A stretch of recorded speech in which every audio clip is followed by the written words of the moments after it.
చెప్పమ్మా రక్షిత, వాళ్ళు ఎలా ఉన్నారు? జానకి బాగుంది కదూ? అవును మావయ్య. జానకమ్మ గారు చాలా బావున్నారు. ఏవో చిన్న చిన్న ఆరోగ్య సమస్యలు ఉన్నట్టున్నాయి. అంతకుమించి పెద్దగా ఇబ్బందులేమీ లేవు. నేనక్కడికి కొత్తగా వెళ్ళాను. మొన్నటిదాకా బెంగళూరులో ఉండేదాన్ని కదా. ఈ మధ్యే ప్రియా కోసం అక్కడకు ట్రాన్స్ఫర్ చేయించుకున్నానని చెప్పాను కదా మీకు.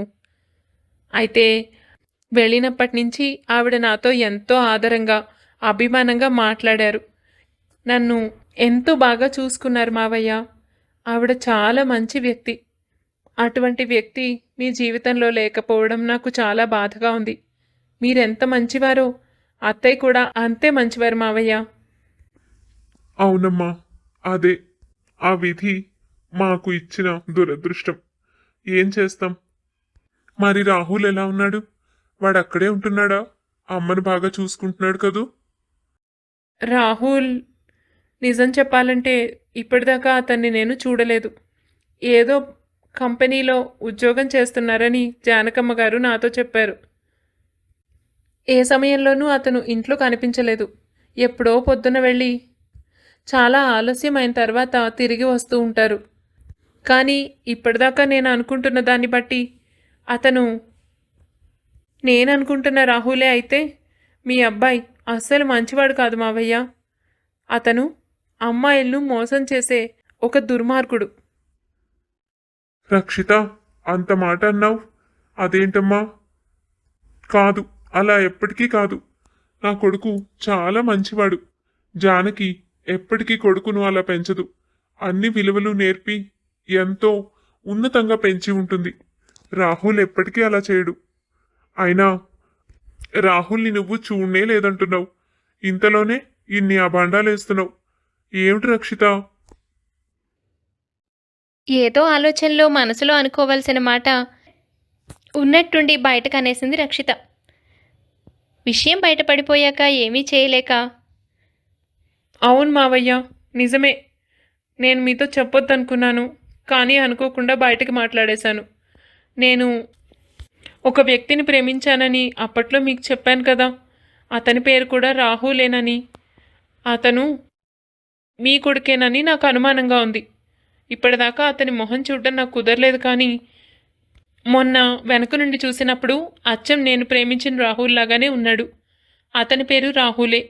అదీకాక ఎవరినైతే తను ప్రేమించి నన్ను మోసం చేశాడో ఆమెను కూడా నేను ఇందాక వచ్చేటప్పుడు అక్కడ చూశాను. అప్పుడు నా అనుమానం ఇంకా బలపడింది. తను నన్ను మోసం చేసి నా జీవితంతో ఆడుకుని ఆమెను పెళ్లి చేసుకున్నట్టున్నాడు. అంతగా ఆమెను ప్రేమించినప్పుడు నన్నెందుకు అనవసరంగా బాధ పెట్టాలి? ఇది మోసం కాదా? మీరే చెప్పండి. ఒక ఆడపిల్లను ప్రేమ పేరుతో ఇలా అన్యాయం చేయడం కరెక్టే అంటారా? మీ అబ్బాయే, కానీ ఈ విషయంలో మాత్రం నేను ఏమాత్రం ఆలోచించను. నాకు అన్యాయం జరిగింది. నా జీవితంలో అతనికి నేను చాలా విలువిచ్చాను. నా జీవితాన్ని మార్చే ఒక గొప్ప వ్యక్తిగా ఊహించుకున్నాను. కానీ నన్ను అన్యాయం చేసి నా జీవితంతో ఆడుకొని అతను తను ప్రేమించిన వ్యక్తిని పెళ్లి చేసుకుని ఆనందంగా ఉన్నట్టున్నాడు. రాహుల్కి పెళ్ళయిందా? అది తెలీదు. ఆ అమ్మాయిని అక్కడ చూశాను. అందుకనే తననే పెళ్లి చేసుకున్నాడని అనుకుంటున్నాను. ఎందుకంటే అత్తయ్య నాతో చెప్పలేదు మా అబ్బాయికి పెళ్ళయింది అని. మేమిద్దరమే ఉంటాము, నేను మా అబ్బాయి అని చెప్పారు. రాహుల్ అయితే ఎప్పుడూ అక్కడ కనిపించలేదు. జానకమ్మ గారు ఒక్కరే ఎప్పుడూ ఇంట్లో ఒంటరిగా ఉంటూ ఉంటారు. ఇవాళే ఆనంది అక్కడ నాకు కనిపించింది. ఆమె అతని భార్య అయి ఉంటుందని నేనే ఊహించుకుంటున్నాను. ఏదేమైనా సరే, రాహుల్ నేను ప్రేమించిన వ్యక్తే అయితే అతన్ని మాత్రం నేను జీవితంలో క్షమించను. నువ్వే కాదు, నా కొడుకు అటువంటి తప్పుగాని చేసుంటే నేను కూడా క్షమించేదే లేదు. కానీ జానకిపై నాకు పూర్తి నమ్మకం ఉంది. తనెప్పుడూ కొడుకునిలా తప్పుదారి పట్టేలా చెయ్యదు. చూస్తూ ఊరుకోదు. నువ్వాగు. అయినా నిన్నింత కష్టపెట్టినవాడు నా కొడుకైనా సరే నేను క్షమిస్తాననుకుంటున్నావా? కానీ నా మనసులో ఎందుకో ఇదంతా ఒక అపార్థం అనిపిస్తుంది. నీకోసం నేనక్కడికి వస్తాను. జీవితంలో ఎప్పుడూ జానకిని రాహుల్ని ఎదుర్కొనే ధైర్యం నాకు లేదు. వాళ్ళ కోసం వెతికానే కానీ దూరం నుండి చూసి వచ్చేద్దాం అనుకున్నాను. కానీ ఇప్పుడు నీకోసం నేను అక్కడికి వచ్చి నిజమేంటో బయటకు తీయాలని అనుకుంటున్నాను రక్షిత. నీ జీవితం అన్యాయం అయిపోవడం నాకు ఇష్టం లేదు. ఇందులో ఏదో తిరకాసు ఉంది. చిన్నప్పటి నుంచి నా కూతురు కాకపోయినా ఎంతో ప్రేమగా నిన్ను పెంచి పెద్ద చేశాను. నిజం చెప్పాలంటే నీలోనే రాహుల్ని చూసుకునేవాడిని. నీ వల్లనే మళ్ళీ నా భార్య కొడుకు ఆచూకీ తెలుస్తుందని వాళ్లను కలుస్తానని నేనెప్పుడూ అనుకోలేదు. జానకి నన్ను ఏమైనా అనుకోని నాతో ఎలాగైనా మాట్లాడిని ఒక్కసారి వాళ్లను వెళ్ళి కలిసి మాట్లాడాలని, నా బాధ చెప్పుకోవాలని అనిపిస్తోంది. ఇంతకాలానికి నాకు ఆ అవకాశం దక్కింది నీ వల్లే రక్షిత. పద వెళదాం. ఆ విధంగా వాళ్ళ ముగ్గురూ కలిసి జానకమ్మ దగ్గరకు బయలుదేరారు. వెళ్ళేసరికి అక్కడ ఆనంది లేదు, జానకమ్మ ఒక్కతే. ఒక్కసారిగా భర్తను చూసి జానకి ఆశ్చర్యపోయింది. ఒక విధంగా సంతోషం, మరొక విధంగా ఆశ్చర్యం. మాట రానట్టుగా బిగుసుకుపోయింది జానకమ్మ. నా కళ్ళని నేనే నమ్మలేకపోతున్నాను. ఎంతో కాలంగా మీరు వస్తారని ఎదురు చూశాను, కానీ నిజానికి ఈరోజు వస్తుందని నేను కల్లో కూడా ఊహించలేదు. మనసులో ఎక్కడో భయం ఉంది, ఇక మీరెప్పటికీ నాకు కనిపించరేమో అని. ఏమైపోయారు ఇన్నాళ్ళు? నేను రాహుల్ బతికామో ఏం చేస్తున్నామో కూడా పట్టించుకోకుండా మమ్మల్ని వదిలి మీరు ఎలా ఉండగలిగారు? వాణ్ణి పెట్టుకుని నేను ఎన్ని కష్టాలు పడ్డాను, వాణ్ణి పెంచడానికి ఎన్ని సమస్యలు ఎదుర్కొన్నాను. ప్రతిదీ చెప్పుకోవడానికి కూడా మీరు ఎక్కడున్నారో తెలీదు. ఆదరించే మనిషి లేక, ఈ కష్టాలను ఈదలేక నానా అవస్థలు పడ్డాను. అయినా ఇంతకాలం తర్వాత ఇప్పుడు కనిపించారు. అసలు ఎక్కడికి వెళ్ళిపోయారు మీరు? ఎంతమంది నన్ను ప్రశ్నించినా మీ మీద ఎంతో నమ్మకంతో గౌరవంతో మాట్లాడేదాన్ని. మీరు కనిపిస్తుంటే నా బాధ అంతా బయటకు వస్తోంది. ఇప్పుడు నాకు ఏం మాట్లాడుతున్నానో కూడా తెలియడం లేదు. నన్ను క్షమించు జానకి. నీ బాధలో పూర్తిగా న్యాయం ఉంది. నీ కష్టాలకు అన్నిటికీ నేనే కారణం, కానీ కావాలని చేయలేదు. మిమ్మల్ని రక్షించుకోవడం కోసమే ఇలా చేయాల్సి వచ్చింది. కానీ నేను చేసింది తప్పు అని తెలుసు కాబట్టి మిమ్మల్ని ఎదుర్కోవడానికి ధైర్యం చేయలేకపోయాను. మళ్ళీ నా మొహం మీకు చూపించాలని అనుకోలేదు. మీరెక్కడున్నారో, ఎలా ఉన్నారో క్షేమ సమాచారాలైనా తెలుసుకోవాలని చాలా కాలం తర్వాత ప్రయత్నించాను. కానీ ఎక్కడ మీ ఆచూకీ తెలియలేదు. దూరం నుండైనా మిమ్మల్ని చూసిపోదామని చాలాసార్లు వెతికాను. ఎక్కడ ఉన్నారో ఎవ్వరికీ తెలియలేదు. ఇంతకాలానికి రక్షిత ద్వారా మిమ్మల్ని చేరుకోగలిగాను. ఒక విధంగా చాలా సంతోషంగా ఉన్నా, మరొక విధంగా నేను చేసిన అన్యాయానికి నీకెలా నచ్చ చెప్పాలో కూడా తెలియడం లేదు జానకి. అసలు జరిగిందేంటంటే, అలా భుజంగరావు జరిగిందంతా జానకమ్మతో చెప్పసాగాడు. చాలా బాధపడింది జానకి. భర్త చేసిన దాంట్లో తప్పెంతుందో న్యాయం కూడా అంతే ఉంది. ఆ పరిస్థితుల్లో వాళ్లను కాపాడుకోవడం కోసమే అలా చేశాడు అన్న విషయం తెలిసి జానకి తల్లడిల్లిపోయింది. నోట మాట రాలేదు. వాళ్ళిద్దరూ అలా మాట్లాడుకుంటూ ఉండగానే రక్షిత చూపులు ఇంటిపైనే ఉన్నాయి. రాహుల్ వస్తాడేమో, కనిపిస్తాడేమో, ఎక్కడైనా ఏదైనా ఆనవాలు దొరుకుతుందేమో, తను ఆనందిని పెళ్లి చేసుకున్నాడా లేదా, ఇవే ఆలోచనల్లో మునిగిపోతోంది రక్షిత. తన ప్రశ్నలకు సమాధానం దొరకాలని 1000 కళ్ళతో ఎదురు చూస్తోంది. ఇలా మాట్లాడుకుంటూ ఉండగానే రాహుల్ రానే వచ్చాడు. అకస్మాత్తుగా రక్షితను తండ్రిని చూసేసరికి రాహుల్ ఆశ్చర్యపోయాడు. ఒక్కసారిగా తనకు ఏం జరుగుతుందో అర్థం కాలేదు. రక్షిత ఇక్కడికి ఎలా వచ్చింది? అసలు నేను ఇక్కడున్నానని తనకెలా తెలుసు? ఇన్నాళ్ళు ఎక్కడో ఒక్కడ సంతోషంగా ఉంటుందనుకున్నాను. అసలు ఇక్కడికి ఎలా వచ్చింది? పైగా నాన్నని ఎలా తీసుకొచ్చింది? నాకంతా అయోమయంగా ఉంది. తనను చూడగానే రాహులేనని అర్థమైన రక్షిత తన వైపు చూడటం ఇష్టం లేక మొహం తిప్పుకొని నుంచుంది. తనతో మాట్లాడాలని కానీ చూడాలని కానీ తనకు అనిపించలేదు. ఆ వచ్చిన వ్యక్తి తను ప్రేమించిన రాహులే అయినప్పుడు తను ఖచ్చితంగా ఆనందిని పెళ్లి చేసుకున్నాడు అని నిర్ధారించేసుకుంది రక్షిత. నాన్న రాహుల్, ఎంత పెద్దవాడివైపోయావు. ఇన్నాళ్ళకి నిన్ను ఇలా చూడ్డం సంతోషంగా ఉందిరా. కనీసం ఇలాగైనా నేను వెళ్ళిపోయేలోపు కలుస్తానని నేను ఊహించలేదు. నా జీవితంలో నేను ఎంతో కోల్పోయాను. మీకు కూడా ఎన్నో కష్టాల్ని బాధల్ని మిగిల్చాను. కానీ ఇలా అయినా కలిసినందుకు, కనిపించినందుకు సంతోషపడాలో, ఇటువంటి పరిస్థితులు వచ్చినందుకు బాధపడాలో తెలియడం లేదు. నాన్న, ఇదంతా ఏంటి? ఎంతో ప్రేమన్న వ్యక్తిలా మాట్లాడుతున్నారు, కానీ మమ్మల్ని వదిలి ఇంతకాలం ఎక్కడో ఎలా ఉండగలిగారు?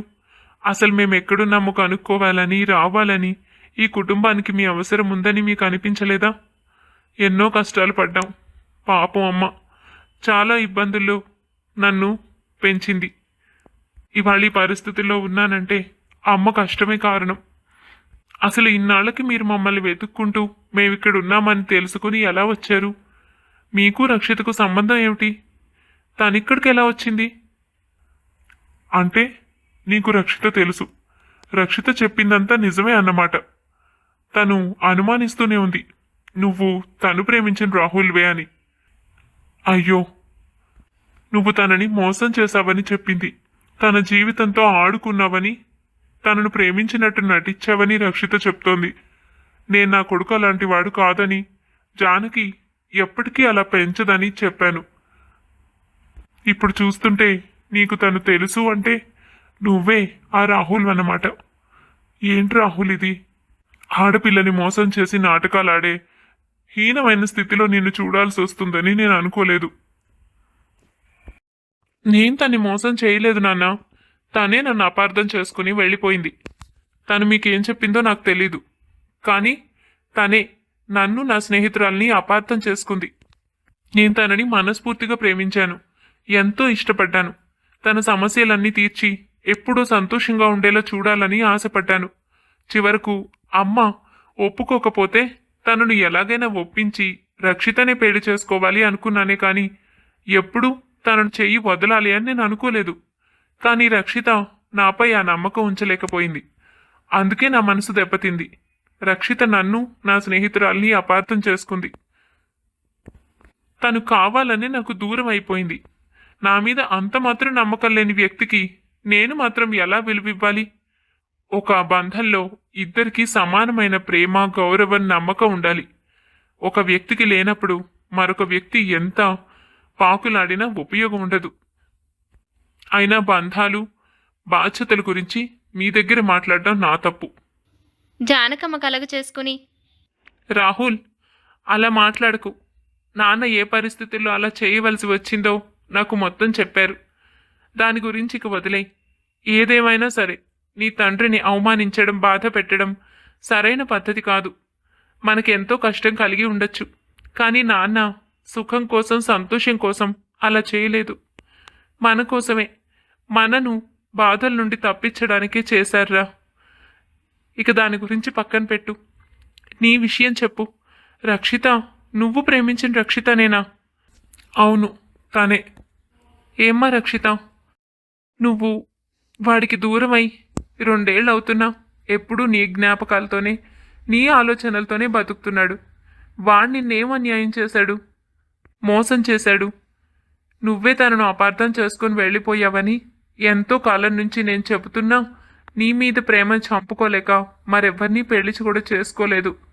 వాడి నేను ఎంతో కాలం నుంచి పెళ్లి చేసుకోమని, జరిగిందేదో జరిగిపోయింది, ఇంకవన్నీ మనసులో పెట్టుకోవద్దని చెప్పడానికి ప్రయత్నించాను. వాడెప్పుడు వినలేదు. ఎప్పుడు నీచాసే. అటువంటి వాణ్ణి ఇలా అపార్థం చేసుకున్నావా? నేను నిన్ను చూడగానే అనుకున్నాను నీలాంటి అమ్మాయి నా కోడలైతే ఎంతో బాగుంటుందని. అలాంటిది నువ్వు రాహుల్ ప్రేమించిన రక్షితావే అని తెలుసుంటే ఆ రోజునే మీ ఇద్దరికి పెళ్లి చేయడానికి ప్రయత్నాలు చేసుండేదాన్ని. అంటే రాహుల్కి ఇంకా పెళ్లి కాలేదా? ఆనందిని రాహుల్ పెళ్లి చేసుకోలేదా? మళ్ళీ అదే మాట. ఆనంది నా స్నేహితురాలు. తనని నేనెందుకు పెళ్లి చేసుకుంటాను? నువ్వెందుకు నన్ను, ఆనందిని ఆ విధంగా ఊహించుకున్నావు? ఎవరో ఏదో చెప్తే అవన్నీ నమ్మి నన్ను అనుమానిస్తావా? నేను ఎలాంటి వాడినో, నా వ్యక్తిత్వం ఏమిటో నువ్వు ఏమాత్రం అర్థం చేసుకోలేదు రక్షిత. అందుకే నేను కూడా నిన్ను ఆపడానికి ప్రయత్నించలేదు. ఒక వ్యక్తి గురించి నమ్మకం ఉండాలి, పూర్తిగా అర్థం చేసుకోవాలి. అంతేకాని చీటికి మాటికి ఎవరేం చెప్తే అది నమ్మేస్తే ఇంకా ఆ బంధానికి విలువే ఉంటుంది. ఏం మాట్లాడుతున్నావు రాహుల్? నాకు ఆనందినే స్పష్టంగా చెప్పింది మీ ఇద్దరూ ఎప్పటి నుంచో ప్రేమించుకున్నారని. మీ ఇద్దరు గొడవ పడినప్పుడు తనను ఏడిపించడం కోసం నువ్వు నాతో మాట్లాడావని, అలా మాట్లాడితే కానీ తన కోపం పోదని, అందుకనే నన్ను ఒక ఆయుధంగా వాడుకున్నావని ఆనంది చెప్పితే అప్పుడు అర్థం చేసుకున్నాను. అప్పటిదాకా నా మట్టి బుర్రకు అర్థం కాలేదు. నిజంగా నువ్వు నన్ను ప్రేమిస్తున్నావనే అనుకున్నాను. కానీ ఆనంది నా మొహం మీద చెప్పుతో కొట్టినట్టు జరిగిందంతా చెప్పింది. పైగా నాపై జాలి కూడా చూపించింది. ఆ మాత్రం జాలి నీకెప్పుడు కలగలేదా? ఇంకొక మాట మాట్లాడావంటే పళ్ళు రాలిపోతాయి. ఇంత చెప్తున్నా మళ్ళీ నువ్వు నన్ను ఆనందిని కలిపే మాట్లాడుతున్నావు. ఇప్పుడు కూడా ఏం జరిగింది అని తెలుసుకునే ఓపికే లేదు నీకు. నేను చెప్పానా తను నా స్నేహితురాలు అని? ఇప్పుడు నేనెవరిని పెళ్లి చేసుకోకుండా ఒంటరిగానే ఉన్నాను, కానీ ఆనందిని పెళ్లి చేసుకున్నానా? ఇంత చూశాక కూడా మళ్ళీ ఆనంది చెప్పిందని, అదే నిజమని నన్ను ఎందుకు మోసం చేశావని అడుగుతున్నావు. ఇంకేం చెప్పాలి నీకు? రక్షిత ఏడుస్తోందే కానీ ఏం మాట్లాడాలో అర్థం కాక బిత్తరపోయి చూస్తోంది. ఇటు చూడు, ఇదంతా ఆనంది ప్లే చేసిన ఒక గేమ్ అంతే. అందులో నువ్వు నేను ఇరుక్కున్నాం. నాకే తెలియకుండా ఆనంది నన్ను కాలేజీలో చదువుతున్నప్పటి నుంచి ప్రేమించిందంట. ఆ సంగతి నాకెప్పుడూ చెప్పలేదు. కానీ నువ్వు నేను ఎప్పుడైతే తను కలిసామో అప్పుడు నన్ను ఎలాగోలా దక్కించుకోవాలని, నీకు దక్కకుండా చెయ్యాలని తను నిర్ణయించుకుంది. అందుకే నీతో అలా చెప్పింది. ఆ తర్వాత ఏం జరిగిందో తెలుసా? రాహుల్, ఇక్కడెందుకు వెయిట్ చేస్తున్నావు?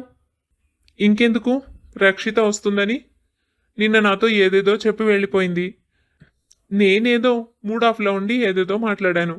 తనేమనుకుందో, నన్నేమని అర్థం చేసుకుందో నాకు అర్థం కాలేదు. అయినా ఒకసారి డీటెయిల్గా మాట్లాడదామని ఇక్కడ వెయిట్ చేస్తున్నాను. తను కూడా నన్ను వెతుక్కుంటూ ఇవాళ తప్పకుండా వస్తుంది. తను రాదు రాహుల్, నాకు తెలుసు. నాకు కనిపించింది. నేను తనతో మాట్లాడాను. అవునా? ఎక్కడ కనిపించింది? అయినా ఎందుకు రాదు? ఏదైనా ఇబ్బందిలో ఉన్నానని చెప్పిందా? ఇబ్బంది కాదు, ఏం కాదు. తనేమందంటే మన ఇద్దరం ప్రేమించుకుంటున్నామంట. మన ఇద్దరిని చూస్తే ఫ్రెండ్స్లా లేమని, అంత చనువుగా ఉండడం తనకు నచ్చలేదని, నువ్వు తనతో తప్ప మరొక అమ్మాయితో మాట్లాడడం తను చూడలేనని చెప్పింది. గట్టిగా నన్ను నిలదీసింది కూడా, నిజం చెప్పమని. నీపై ఆ మాత్రం నమ్మకం లేదా అని నేను అడిగాను. అదంతా నాకు తెలీదని, అసలు నీ లైఫ్లో నేను ఉండడానికి వీల్లేదని చెప్పుకొచ్చింది. అలా కాదని, మనిద్దరం ఫ్రెండ్స్ అని ఎంతగానో నచ్చ చెప్పడానికి ట్రై చేశాను. కానీ తను నా మాట వినిపించుకోలేదు. పైగా ఇంకేమందో చెప్పనా? నిన్న మీ ఇద్దరు పెళ్లి గురించి మాట్లాడుకున్నారంట. అప్పుడు అమ్మ ఒప్పుకోవడం లేదని ఏదో సాకు చెప్పావంట. అది నా వల్లనే అని తను అంటోంది. నీ వల్లే రాహుల్ అలా మాట్లాడుతున్నాడని, రాహుల్కి నీకు ఏదో సంబంధం ఉంది, నాకు చెప్పడం లేదు. నన్ను ఒక పిచ్చిదాన్ని చేసి మీ ఇద్దరు ఆడుకుంటున్నారని రక్షిత చెప్తోంది రాహుల్. తన మాటలు వింటుంటే నాకే ఆశ్చర్యం వేసింది. నువ్వు నేను కలిసి తను మోసం చేశామంట. తన జీవితంతో ఆడుకున్నామట. అందుకే జీవితంలో మళ్ళీ నీకు కనిపించనని, ఎవ్వరికీ దొరకకుండా కనిపించకుండా వెళ్ళిపోతానని చెప్పి వెళ్ళిపోయింది. రక్షిత ఇంత ఫూలిష్గా ఆలోచించిందా? నేను నమ్మలేకపోతున్నాను ఆనంది. చాలా మెచ్యూర్డ్గా ఉండే అమ్మాయి. తన లైఫ్లో ఎన్నో కష్టాలను పడింది. నేను తనను బాగా చూసుకుంటానని, ఇబ్బందులు లేకుండా తన జీవితం సంతోషంగా ఉండేలా చేస్తానని ప్రామిస్ చేశాను. కానీ అలాంటి నన్ను తను అపార్థం చేసుకుందా? నిన్ను స్నేహితురాలని చెప్పినందుకు నిన్ను నన్ను అనుమానించిందా? నాకు అసలు ఏం అర్థం అవట్లేదు. అంతే రాహుల్, తన అవసరం ఉన్నప్పుడు నిన్ను యూజ్ చేసుకుంది. ఇప్పుడు ఏమనుకుందో ఏమో, కావాలని నీకు దూరం అయిపోవాలని నిర్ణయించుకుని ఉంటుంది. అందుకే ఈ డ్రామాలన్నీ. లేదంటే నీలాంటి వాణ్ణి ఎవరైనా అపార్థం చేసుకుంటారా? అసలు నీలాంటి వ్యక్తి తనకు దొరకడమే ఎక్కువ. నువ్వెంత మంచివాడివి. ఎప్పుడైనా ఏ అమ్మాయి వైపైనా చూసావా? నీ విషయం నాకు తెలుసు కానీ రక్షితకు తెలియదు కదా. తనకేదో డబ్బు అవసరం వచ్చిందేమో, కొంతకాలం నీతో పాటు ఉంటే తన అవసరాలు తీరుతాయి అనుకున్నట్టుంది. ఆనంది, ఏంటి నోటికొచ్చినట్టు మాట్లాడుతున్నావు? ఇవాళ నాకు అందరూ కొత్తగా కనిపిస్తున్నారు. ఇలాంటి మాటలు వినాల్సి వస్తుందని జీవితంలో ఎప్పుడూ అనుకోలేదు. రక్షితను తక్కువ చేసి మాట్లాడితే నేను ఊరుకోను. ఏంటా మాటలు? మరేం మాట్లాడమంటావు? అయినా నిన్ను కాదనుకుని వెళ్ళిపోయింది, నిన్ను మోసం చేశావని చెప్పి నింద వేసిన అమ్మాయి కోసం నాతో దెబ్బలాడుతున్నావా రాహుల్? నీపై కొంచెం కూడా నమ్మకం లేదు తనకి. అలాంటి వ్యక్తి కోసం నువ్వు నాతో దెబ్బలాడుతున్నావా? దెబ్బలాడడం కాదు, నీ మాటలు వింటుంటే నువ్వే రక్షిత మనసులో విషం నింపావేమో అని అనుమానం వస్తోంది. ఎందుకంటే రక్షిత ఎలాంటిదో నాకు బాగా తెలుసు. తనను అపార్థం చేసుకుంది అంటే నేను నమ్మలేకపోతున్నాను. నిజం చెప్పు ఆనంది. అవును రాహుల్, నిజమే. నేనే రక్షిత మనసు పాడు చేశాను. తనను బాధ పెట్టాను. మనిద్దరి మధ్య ఏదో ఉందని, నువ్వు తనను మోసం చేశావని, ఏదో యూజ్ చేసుకోవడానికే ప్రేమ అనే పేరుతో అబద్ధాలు ఆడావని చెప్పాను. అదంతా వదిలే రాహుల్. అయినా తనకు నీ మీద నమ్మకం లేదు. నిన్ను కాదనుకుని వదిలి వెళ్ళిపోయింది. కానీ నేను నిన్నెప్పటి నుంచో ప్రేమిస్తున్నాను. కాలేజీలో ఉన్నప్పటి నుంచి నీతో ఈ విషయం చెప్పాలని నేను ఎంతగానో ప్రయత్నించాను. కానీ ఎప్పుడూ అవకాశం దొరకలేదు. నువ్వంటే నాకు చాలా ఇష్టం రాహుల్. నీకోసం ఏదైనా చేస్తాను. ప్లీజ్, ఇక రక్షిత సంగతి పక్కన పెట్టేయ్. మనిద్దరం పెళ్లి చేసుకుందాం. నిన్ను వద్దనుకుని వెళ్ళిపోయిన అమ్మాయి గురించి నీకెందుకు? ఎలాగూ తను నీకు ఏ విధంగానూ సెట్ అవ్వదు. అయితే నేను నీకొక మంచి జాబ్ ఇప్పిస్తాను. మా డాడీతో చెప్పి నీకు ఏ అవసరం వచ్చినా చూసుకుంటాను. రాహుల్, నేను ఇంత చేశానంటే అంతా నీకోసమే.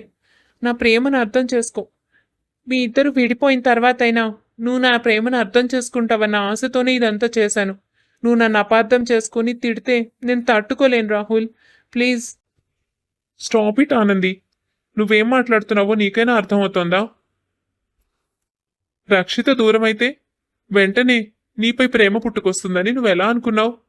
ప్రేమ అనేది జీవితంలో ఒక్కరి మీదే కలుగుతుంది. ఆ వ్యక్తే మన జీవితం అని అనుకునేలా చేస్తుంది. నీ దృష్టిలో ప్రేమ అంటే ఏంటో నాకు తెలీదు. కానీ నిన్నెప్పుడు నేను ఆ దృష్టితో చూడలేదు. నువ్వు నన్ను ఇష్టపడి ఉండొచ్చు, కానీ నేనెప్పుడు నిన్నలా అనుకోలేదు. నేను రక్షితనే నా ప్రాణం కంటే ఎక్కువగా ప్రేమించాను. ఎందుకో తనే నా సోల్మేట్ అని నేను మొదటి నుంచి అనుకున్నాను. తనొకవేళ నన్ను అపార్థం చేసుకుని ఉండొచ్చు. నీ మాటలు విని నేను మోసగాడినని నమ్ముండొచ్చు. ఇకపై నాకెప్పటికీ కనపడకుండా వెళ్ళిపోవాలనుకోవచ్చు. నన్ను అసహించుకోవచ్చు.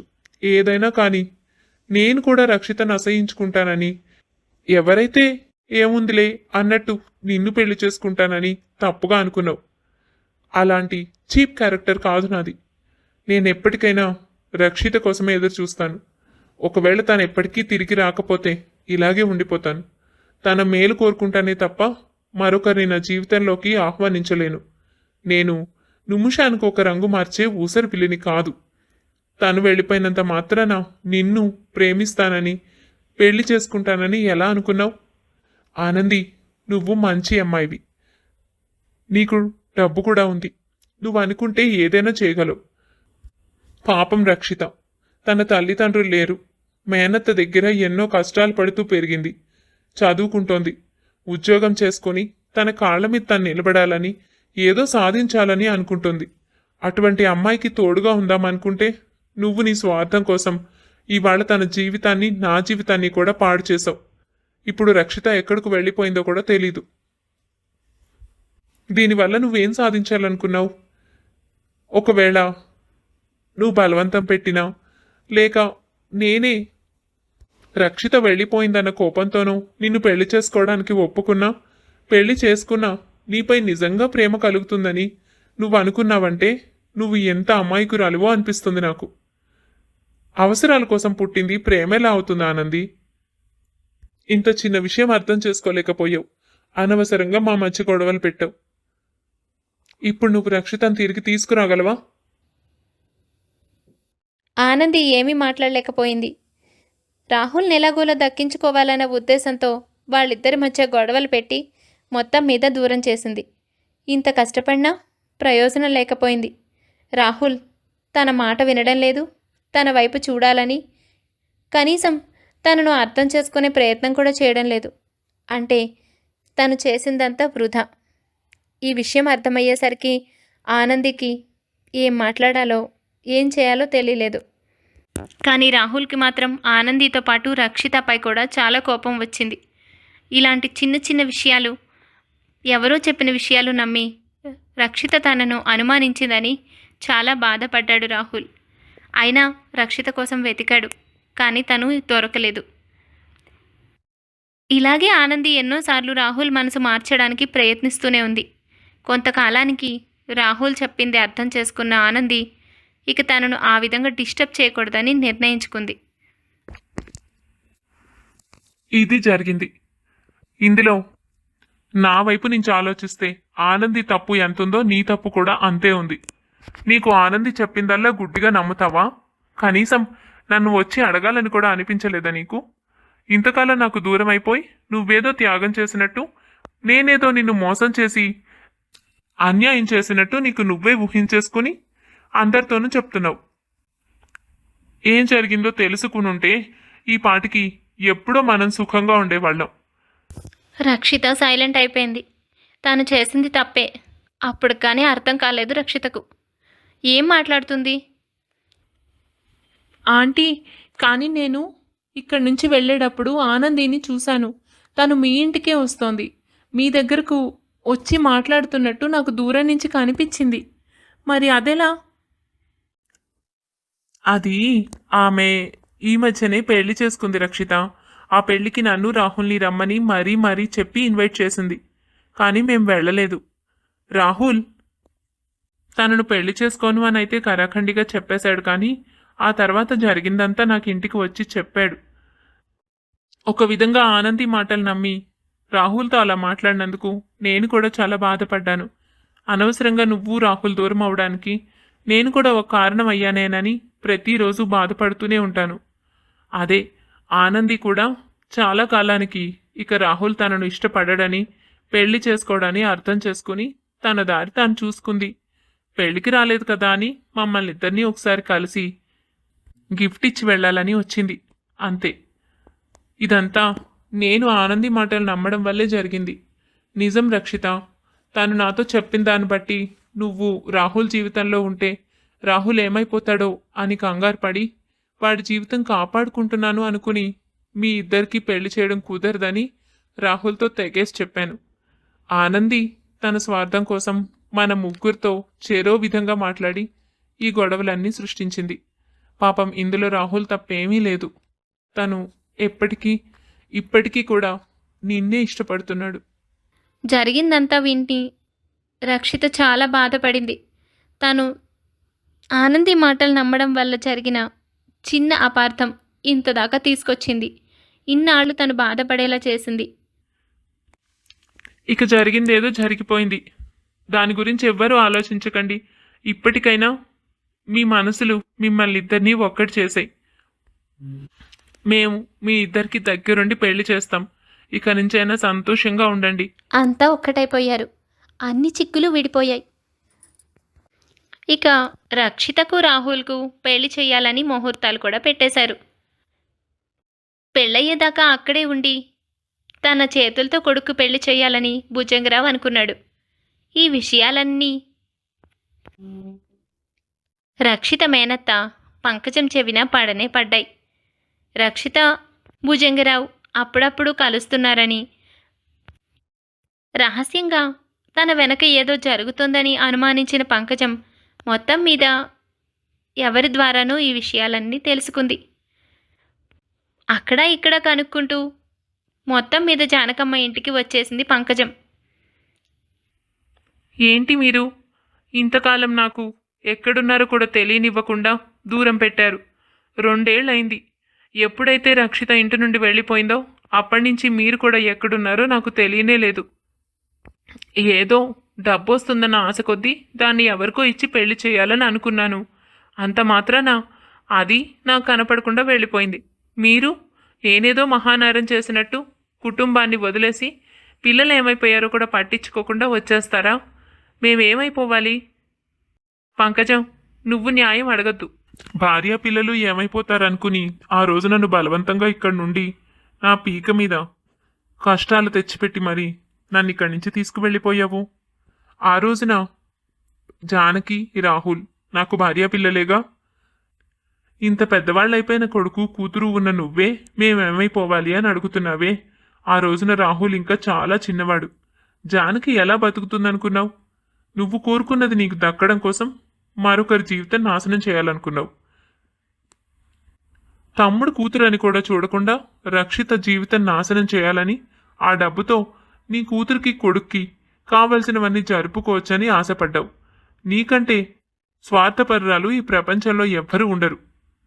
పాపం రక్షితను చిన్నప్పటి నుంచి ఎంత బాధ పెట్టావు. కనీసం ఒక మంచి వ్యక్తిని చూసి పెళ్లి చేస్తే అక్కడైనా సంతోషంగా ఉంటుందనుకున్నాను. అది కూడా జరగనీయకుండా తనను రెండో పెళ్లి వాడికిచ్చి చేయాలని అనుకున్నావు. నీలాంటి దాన్ని ఎవరు మాత్రం క్షమిస్తారు? రక్షిత చేసింది సరైనది. అక్కడే ఉండి నువ్వు చేస్తున్న పనులకి బలైపోతూ అలాగే బతకాలంటున్నావా? అవన్నీ చూడలేకే నేను బయటకు వచ్చేసాను. తప్పే ఉంది.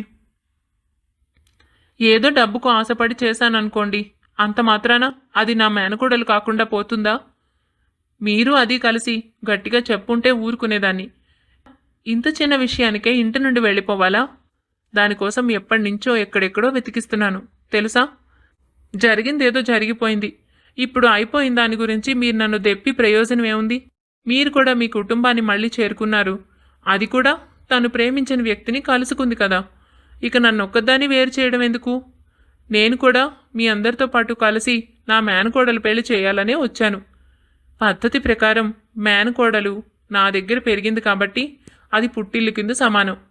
పెళ్లి టైంకి ఇక్కడకు తీసుకొచ్చి లాంఛనాలతో దానికి పెళ్లి చేస్తాం. అంతేకాని దాన్ని ఇక్కడే అట్టే పెట్టుకుని మా పరువు తీయకండి. చుట్టుపక్కల వాళ్ళందరూ మీ మేనకోడలు ఎక్కడా అని అడుగుతున్నారు. దాని పెళ్ళది చేసేసుకుందని చెబితే ఏం మర్యాదగా ఉంటుంది? పెళ్లి ముహూర్తం ఇంకో 15 రోజుల్లో ఉందని విన్నాను. అప్పటిదాకానైనా మా ఇంట్లో ఉండనివ్వండి. జానకమ్మ, మీకు చేసిన అన్యాయానికి నేనిప్పుడు క్షమాపణ చెప్పడం వల్ల ప్రయోజనం ఉండదు. నేను ఎంతో అన్యాయం చేశానని నాకు తెలుసు. కానీ ఆ రోజు స్వార్థంతో అలా చేశాను. అయ్యిందేదో అయిపోయింది. ఇప్పుడు దానికోసం నన్ను బాధ పెడతారా చెప్పండి? రక్షిత ఏ విధంగా అనుకున్నా తనంటే నాకు ఎప్పుడూ అభిమానమే. తమ్ముడు కూతురు కదా, ఎంతో ప్రేమగానే పెంచుదాం అనుకున్నాను. ఏదో కాస్త కఠినంగా ఉండేసరికి అది నన్ను అపార్థం చేసుకుంది అంతే. కానీ దాన్ని పెళ్లి చేసే అవకాశమైనా నాకు ఇవ్వొచ్చుగా. జానకమ్మ అమాయకురాలు. పంకజం మాటలన్నీ నమ్మేసింది. మనుషుల్ని క్షమించడం జానకమ్మకు బాగా అలవాటు. ఇంతలా అడగాల? మీ మేనకోడలు దగ్గరుండి పెళ్లి చేస్తామంటున్నారు. అందులో కాదనడానికి ఏముంది చెప్పండి? తప్పకుండా తీసుకువెళ్ళండి. మనం తర్వాత చేయాల్సిన పనుల గురించి, తతంగాల గురించి మాట్లాడుకుందాం. ఏ రోజు తనను మీరు ఇక్కడికి తీసుకురావాలో నేను చూసి చెప్తాను. ఇంతలా అడుగుతుంటే కాదనలేకపోతున్నాను. తప్పకుండా తీసుకువెళ్ళండి. కానీ ఎప్పటికప్పుడు మాకు అందుబాటులో ఉండాలి. మేము ఎప్పుడు తీసుకురమ్మంటే అప్పుడు తీసుకురావాలి. అయ్యో, తప్పకుండా. అందరూ మాట్లాడుకుంటున్నారే కానీ రక్షితకు వెళ్ళాలని లేదు. తనకు మేనత్తపై నమ్మకం లేదు. తనేం చేస్తుందో అన్న భయం. ఎవరితో చెప్పుకోవాలో తెలియలేదు. రాహుల్తో కానీ మావయ్యతో కానీ మాట్లాడదామంటే పంకజం అవకాశం ఇవ్వలేదు. గబగబా అక్కడి నుండి దొరికిందే తడవుగా రక్షితను తీసుకొని వెళ్ళిపోయింది. ఇంటికి వెళ్ళిన తర్వాత తన నిజస్వరూపం బయటపెట్టింది. ఇదిగో, ఈ గదిలో నుండి బయటికి రాకు, అర్థమైందా? అదేంటి అత్తయ్య అలా మాట్లాడుతున్నావు? నేనెందుకు ఈ గదిలోనే ఉండిపోవాలి? మనం పెళ్లి కోసం షాపింగ్కి వెళ్ళాలి, అన్నీ కొనుక్కోవాలి, అక్కడికి తీసుకువెళ్ళడానికి అన్నీ సిద్ధం చేసుకోవాలి కదా. పెళ్లి డేట్ చాలా దగ్గరలోనే ఉంది కదా. అమ్మా తల్లి, నీకు పెళ్లి చేయడానికి కాదమ్మా ఇక్కడికి తీసుకొచ్చింది. నీ దారి నువ్వు చూసుకుని ఎంచక్కా ఉద్యోగం చేస్తూ శుభ్రంగా సెటిల్ అయిన వాడిని పెళ్లి చేసుకుని ఆనందంగా ఉందామనుకున్నావా? నువ్వు నేను చెప్పిన పని చేయనందుకు నా కొడుక్కి మెడికల్ సీట్ తెప్పించలేకపోయాను. నా కూతురు కోరుకున్న కాలేజీలో చేర్చలేకపోయాను. నిన్నంత తేలిగ్గా వదిలేస్తానా? ఈ 2 ఏళ్ల నుంచి నా నుంచి తప్పించుకొని చాలా సాధించేశాను అనుకుంటున్నట్టున్నావు. నువ్వు అనుకున్న జరగనివ్వను రక్షిత. అందుకేగా నిన్ను తీసుకొచ్చింది. పాపం ఆ జానకమ్మ ఒట్టి వెర్రిది. అందుకే నేను చెప్పిందల్లా నమ్మి నిన్ను నాతో పంపించేసింది. ఆ రోజున కూడా అంతే. నేను తరచూ మీ మావయ్యని చూడటానికి, తనతో మాట్లాడడానికి ఆఫీస్కి వెళ్తున్నా ఎప్పుడూ నన్ను పట్టించుకునేది కాదు. నేను మీ మావయ్యతో మాట్లాడుతున్నా నన్ను ఎప్పుడూ చూసిందే లేదు. తన పని తాను చేసుకుని వెళ్ళిపోతూ ఉండేది. అందుకే కదా నేను ఇంత పని చేయగలిగాను. అయినా రక్షిత, నువ్వు నన్ను నమ్మవని తెలుసులే. నువ్వు కూడా అనుమానంగానే నాతో పాటు వచ్చావు. తప్పలేదు, నేను చేసిన నాటకం అలాంటిది. నువ్వు నీ కోరుకున్న వ్యక్తితో పెళ్లి చేసుకొని సంతోషంగా ఉందామని ఆశపడకు. నీకు ఇప్పటికి కూడా ఎదురు కట్నం ఇచ్చి చేసుకోవడానికి ఒకడు రెడీగా ఉన్నాడు. వాడిని ఎప్పటి నుంచో మాట్లాడుంచాను. వాడికిచ్చే నిన్ను పెళ్లి చేస్తాను. ఆ కట్నం డబ్బుతో నాకు కావలసిన అవసరాలన్నీ తీర్చుకుంటాను. అర్థమైందా? అందుకని ఇక నోరు మూసుకొని ఈ గదిలోనే పడుండు. పెళ్లి షాపింగ్లు అవి నేను చేస్తానులే. అంతకంటే నిన్ను మటుకు బయటకు రానివ్వను. ఎప్పుడు అనుకుంటున్నావా పెళ్ళి? నువ్వు రాహుల్ని పెళ్లి చేసుకోవాలని ఏ రోజైతే అనుకున్నావో అప్పుడే నీ పెళ్లి కూడా. మేనత్త ఇలాంటిదేదో అంటుందన్న అనుమానంతోనే వచ్చింది రక్షిత. ఇక పంకజం మాటలన్నీ వీలేసరికి అక్కడికక్కడే కుప్ప కూలిపోయింది. రక్షితకు ఏం మాట్లాడాలో, దీని నుంచి ఎలా బయటపడాలో కూడా అర్థం కాలేదు. ఈ నాళ్లకు కష్టాలన్నీ దాటుకుని రాహుల్ని చేరుకున్నాను అన్న సంతోషంలో ఉంటే ఉన్నట్టుండి పంకజం తన జీవితాన్ని మళ్ళీ అగాధం చేసేసింది. ఇంత కష్టపడి రాహుల్ని చేరుకుంటే ఇప్పుడు అత్త తీసుకొచ్చి నన్ను ఇక్కడ పడేసింది. అందుకే ఎలాగైనా రాహుల్కి మావయ్యకి ఈ విషయం చెప్పాలనుకున్నాను. నేను అక్కడికి వెళ్ళనని అత్తయ్య వైపు చూస్తూనే ఉన్నాను. కానీ అత్తయ్య నన్ను అర్థం చేసుకోలేకపోయింది. ఇప్పుడు ఎలా? ఇక్కడి నుంచి ఎలా బయటపడాలి? నా దగ్గర ఫోన్ కూడా లేకుండా చేసింది అత్త. ఛా, అసలు నేను ఎందుకు పుట్టానా అనిపిస్తుంది. నాలాంటి దురదృష్టవంతురాలు ఈ భూమి మీద ఉండడానికే లేదు. అదే నిజం. ఇలా రక్షిత చాలా చాలా బాధపడుతోంది. తనకు అక్కడి నుండి ఎలా బయటపడాలో మార్గం దొరకడం లేదు. ఇక ఏ పూట కాపూట తను తినడానికి మాత్రం భోజనం పంపిస్తూ రక్షితని ఎట్టి పరిస్థితులను బయటకు రానికుండా ఎవ్వరికీ కనిపించకుండా చేస్తోంది పంకజం. ఎన్నిసార్లు రక్షిత కోసం జానకమ్మ ఫోన్ చేసినా ప్రతిసారి రక్షిత ఎక్కడికో బయటకు వెళ్ళిందని, ఏదో కొనుక్కుంటోందని, నిద్రపోతోందని రకరకాల సాకులతో తనతో మాట్లాడనీయకుండా చేసింది. రాహుల్కి భుజంగరావుకి అనుమానం మొదలైంది. జానకమ్మ కూడా ఏం జరిగిందో కనుక్కోవాలి అని అనుకుంటుంది. 4 రోజుల తర్వాత, అత్తయ్య, అసలు నన్ను మీరు అక్కడికి ఎందుకు పంపించారు? నేను అక్కడ ఇరుక్కుపోయేదాన్ని. ఆ చీకటి గదిలో నేను చచ్చిపోయి ఈ పాటికి శవం అయ్యుండేదాన్ని. మీరు అలాంటి మనిషి మాటలు ఎలా నమ్మారు అత్తయ్య? మీ జీవితం అంతా నాశనం చేసింది. మీరు ఇన్ని కష్టాలు పడ్డానికి కారణమైంది. మరొకరు పెళ్లి చేసుకున్న వ్యక్తిని తన భాగస్వామి చేసుకోవాలని ఆశపడింది. అటువంటి వ్యక్తి న్యాయమైనదని, నిజం మాట్లాడుతుందని నువ్వెలా నమ్ముతావు అసలు? ఏమైంది రక్షిత? ఎందుకని అలా ఏడుస్తున్నావు? ఇప్పుడు మీ ముందుకొచ్చి నుంచున్నాను కాబట్టి ఇంకా మాట్లాడుతున్నాను. లేదంటే ఏడవడం కాదు, మనిషినే వెళ్ళిపోయేదాన్ని. అసలు మా అత్త నన్ను అక్కడికి ఎందుకు తీసుకెళ్ళిందో తెలుసా? నన్ను ఆ గదిలో పెట్టి తాళం వేసింది. నన్ను ఒక 2వ పెళ్లి వాడికిచ్చి పెళ్లి చేయాలని మా అత్త ప్లాన్ వేసింది. నేను ఇష్టపడ్డ వ్యక్తిని పెళ్లి చేసుకుని ఎక్కడ సుఖపడిపోతానోనని తన బాధ. అవునా? అంత పనిచేసిందా? నేను తెలుసుకోలేకపోయానమ్మా. తను వచ్చి మాట్లాడితే నీ పెళ్లి చేయాలని తనకు కూడా అనిపించిందేమో అనుకున్నాను. మరి నువ్వెలా బయటపడ్డావు? నన్ను మావయ్య రాహుల్ వచ్చి సేవ్ చేశారు. ఆ టైంకి అత్త ఇంట్లో లేకపోవడంతో తలుపు తీసి నన్ను బయటకు తీసుకొచ్చారు. అదే టైంకి అత్త కూడా వచ్చింది. అలాగా? మరేమైంది? నిన్ను రానిచ్చిందా? ఎందుకు రానిస్తుంది అత్తయ్య? మావయ్య రాహుల్ ఊరికే వచ్చారా? పోలీసులను తీసుకుని వచ్చారు. నన్ను ఆ గదిలో పెట్టి బంధించిందని, గృహహింస కేసు కింద తనను జైల్లో పెట్టిస్తామని చెప్పారు. పోలీసులు తను బేడీలు వేసి తీసుకెళ్లబోతుంటే తప్పనిసరై నోరు మూసుకొని వాళ్ళ కాళ్ళ మీద పడి ఎలాగూ బయటపడింది. అప్పుడు కూడా మావయ్య రాహుల్ తన లోపల పెట్టి తలుపు గడియేసి వచ్చేశారు తెలుసా. వాళ్లే కనుక రాకపోయింటే నా జీవితం అక్కడే భూస్థాపితం అయిపోయి ఉండేది. అసలు మీరింత అమాయకంగా ఉంటే ఎలా? జానకమ్మ సమాధానం చెప్పలేక రక్షిత పడ్డ అవస్థను తలుచుకొని బాధపడుతూ ఉంటే భుజంగరావు వచ్చాడు. అందుకే పంకజం లాంటి వాళ్లతో జాగ్రత్తగా ఉండాలి జానకి. నువ్వు పంపించిన రోజే అనుకున్నాను తనను నమ్ముతున్నావేంటి అని. కానీ నువ్వు నిర్ణయం చేసుకున్నాక నేను మాట్లాడితే బాగుండదని ఊరుకున్నాను. ఆ అనుమానంతోనే నేను రాహుల్ 2 రోజుల ముందు నుంచి ఆ ఊళ్ళోకి అన్నేసి ఉంచాం. ఎక్కడా బయటకు వెళ్ళడం లేదు, ఎవరితోనూ మా మేనకోడలి పెళ్ళి అని కూడా చెప్పడం లేదు. ఇవన్నీ గమనిస్తే మాకు అనుమానం వచ్చింది. పంకజం బయటకు వెళ్ళిన సమయం చూసుకుని పోలీసులు తీసుకుని ఆ ఇంటికి వెళ్ళాం. రక్షితను కాపాడగలిగాం. పంకజం చేసిన దానికి నేను జీవితంలో తన్ని క్షమించను. ఇప్పటికే తను చెప్పిందల్లా విని నీకు చాలా అన్యాయం చేశాను. నాకు నేను అన్యాయం చేసుకున్నాను.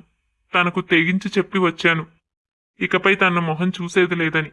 పిల్లల పెళ్లిళ్ళప్పుడు మాత్రం నామకహ వచ్చి తండ్రిగా నా బాధ్యత నేను నెరవేరుస్తానని చెప్పాను. ఇక ఏం చేసినా తనను తానే చేసుకోమని, ఎప్పుడు భర్తనంటూ నాపై అధికారం హక్కు చూపించడానికి రావద్దని, తన మొహం చూపించద్దని చెప్పేశాను జానకి. ఇంతకాలం నిన్ను ఎంతో బాధ పెట్టాను. ఈ పని నేను ఎప్పుడో చేసుండాల్సింది. ఏవో అనుమానాలు నా చేతుల్ని కట్టేశాయి. నిన్ను రాహుల్ని ఇలా అష్టకష్టాల పాలు చేశాయి. ఇకపై నేను మిమ్మల్ని వదిలిపెట్టి వెళ్లేదే లేదు. రాహుల్ రక్షితాల పెళ్లి సందడి మొదలైంది. ఇప్పుడు కూడా బుద్ధి తెచ్చుకొని పంకజం ఏదో ఒక విధంగా ఇక్కడికి వచ్చి పెళ్లి చెడగొట్టాలని అనుకున్నా రాహుల్ భుజంగరావు కలిసి తనను ఎక్కడ జైల్లో వేస్తారో అన్న భయంతో కాలు కదపలేక నోరు మూసుకొని ఉండాల్సి వచ్చింది. రాహుల్కి రక్షితకు ఘనంగా పెళ్లి చేశారు. భుజంగరావు చెప్పినట్టుగానే జానకమ్మతోనే ఉండిపోయాడు. పంకజం తన పగ తీర్చుకోవడానికి, తను గెలిచి చూపించడానికి ఏం చెయ్యాలి అన్న పథకం వేయడంలో పూర్తిగా బిజీ అయిపోయింది. కానీ భగవంతుడు తన ఆటలేవి సాగించడు. ఇంతకాలం మా కుటుంబాన్ని అన్యాయం చేసినందుకు ఇంకా పంకజం కష్టాలనే చవిచూడాల్సి వస్తుంది. ఏదేమైనా ఇంతకాలం అపార్థాలతో దూరమైన ఈ జంట వాళ్ళ మనసులోని నిజమైన ప్రేమతో దగ్గరయ్యారు. వీడని బంధం వాళ్ళిద్దరినీ ఒక్కటి చేసింది. సంతోషంగా వాళ్ళ జీవితాన్ని మొదలుపెట్టారు. కథ నచ్చిందా? అయితే తప్పకుండా లైక్ చేసేయండి. మరింకెన్నో మంచి మంచి కథల కోసం మా ఛానల్ని సబ్స్క్రైబ్ చేసుకోండి. మరొక మంచి కథతో త్వరలోనే కలుద్దాం.